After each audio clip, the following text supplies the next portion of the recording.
Good morning, Wally. Okay, so this week we had the Treasury bill auction, the OMO auction, and what happened was what we saw was that we saw yields rise further on the long dated paper, 364 days, to a 7-month high of 14.5%, and this has followed the trend over the past 2-3 months. We've seen slight rise in yields across all maturities, and we also saw in the bond market where we also saw yields come up as well slightly on the 5, 7, and 10-year maturities. So we feel this is a new trend. We've seen a gradual rise in yields across on fixed income securities, and I think this would continue for a bit more for the rest of the year. All right. So this might be a new outplay we're seeing right now. What is the likely impact of this rise in yields, be in your view, especially with respect to foreign investor activity and then also local investors? The institutional investors we know have a pileup of cash that they could easily deploy in the markets. How do you see the rising yield environment impacting their decisions? So there are two ways to look at it. The rising yield environment would make the yields more attractive for investors. However, there's still the so definitely we expect the locals, the PFAs, to jump in at these new levels because these are very, very high and attractive levels. We also believe this might help stem the rise of outflow that we've been seeing from internationals. I mean, if it doesn't necessarily bring in fresh inflow, it might encourage them to reinvest the maturing obligations that they forward you to take advantage of these new levels. So it's going to be a very exciting time for investors in the upcoming weeks. How far do you think yields are likely to rise, though? In your view, do you think that this could be a deliberate effort by the central bank to try and keep those foreign investors interested in the market? Or is this really a part of the game plan to stem the rising tide we're seeing with inflation? I think it's both. I think it's also it's a play by the CBN to stem the exits of the investors, and also a bit to make a bit more positive carry on the with respect to inflation. As you can see, inflation is rising slightly, and it's expected to continue to rise. So I believe to make investors' returns more positive, yields are also trending upwards, just to battle the make the yields more attractive, make the investments more attractive for investors. Yeah. So I do believe it will continue for a bit. I was speaking to someone earlier, and he said we have seen in this market the OMO yields as high as 18-19%. Do you think that we're going to see OMO yields move back to those high levels, or do you think we will probably see them moderate somewhere closer to 15-16? I think they'll moderate around 16. I think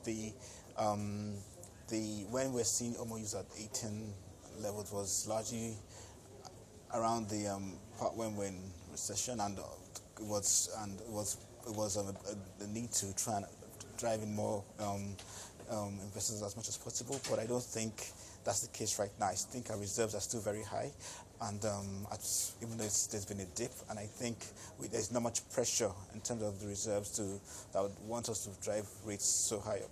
So I don't think we'll go as high as 18, no. All right, let's now talk about the currency. Now, there's always that expectation that at least until after the elections, we should see the currency remain relatively stable. But we've seen oil fall back to below $80 a barrel.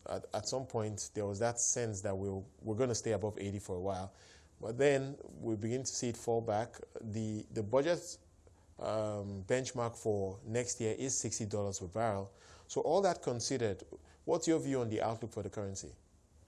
I think we would still see a bit of pressure on the currency.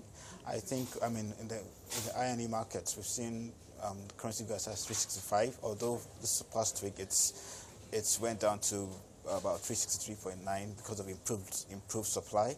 I think there will be pressure on the currency, but the CBN would always, as much as possible, intervene and ensure that we don't have any negative shock, at least towards the run up to the election. But there will be a bit of pressure.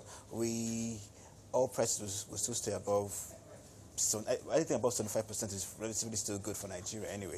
It might not get beyond 80, but depending on what external factors might happen. But I still think I'm still confident in the CBN's ability to maintain the currency at the current levels.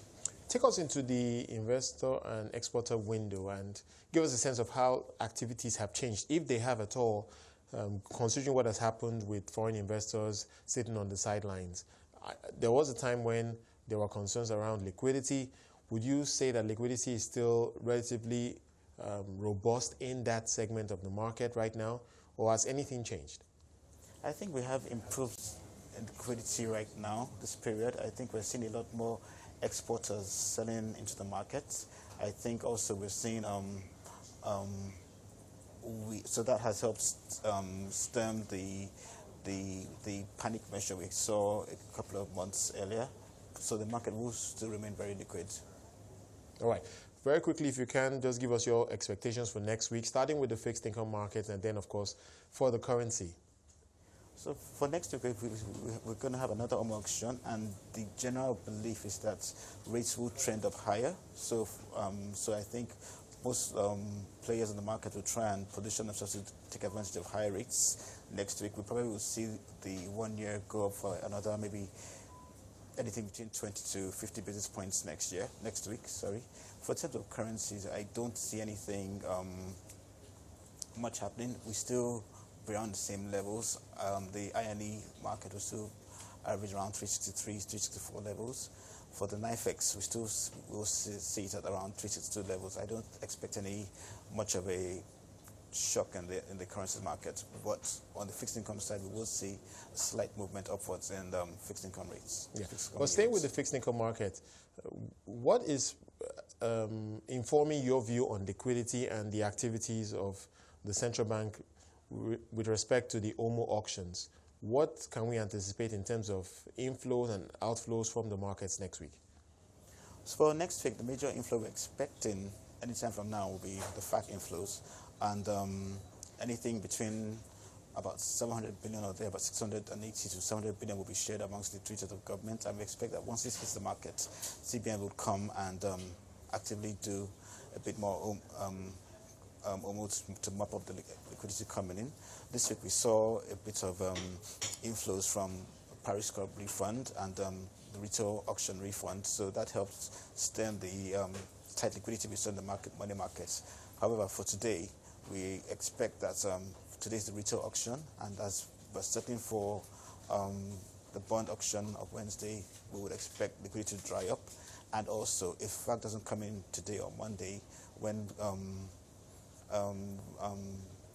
banks are going for the wholesale SMS bid, we might see rates go a bit higher, but we expect FAC to come in and everything should moderate.